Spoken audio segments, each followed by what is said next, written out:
Nehru science సెంటర్లోని కాంతి సంబంధించిన అంశాలు చూద్దాం రండి. చక్క చక్క చక్క చక్క చక్క చక్క పరిగెట్టుకుంటూ వెళ్దాం రండి రండి అందరూ కూడా. ఇది ఎలక్ట్రోమాగ్నెటిక్ స్పెక్ట్రమ్. ఆహాహాహాహా, కాంతి భలే ఉందండి.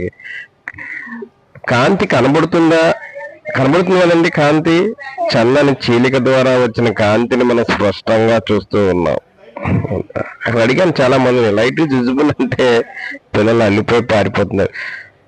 ఇది చూడండి, ఇక్కడ మీరు సంపూర్ణ అంతర పరావర్తనాన్ని మీరు ఒకసారి చూడొచ్చు. ఒకసారి లైట్ ఆఫ్ చేసి చూస్తే మీకు ఇంకా అద్భుతంగా కనబడుతుంది. ఇక కాంతి యొక్క ప్రయాణంలో ఉష్ణోగ్రత పాత్ర కూడా మనం అక్కడ చూపించడానికి అనుకూలంగా ఉంది. ఇక వివిధ రంగు చూడండి, మన చేతి వేడికి అనుగుణంగా వ్యాకోచం చెందినటువంటి అంశాలు చూడొచ్చు. ఇది నెహ్రూ సైన్స్ సెంటర్లోని లైట్కు సంబంధించిన అంశాలు ప్రదర్శించే ప్రాంతం.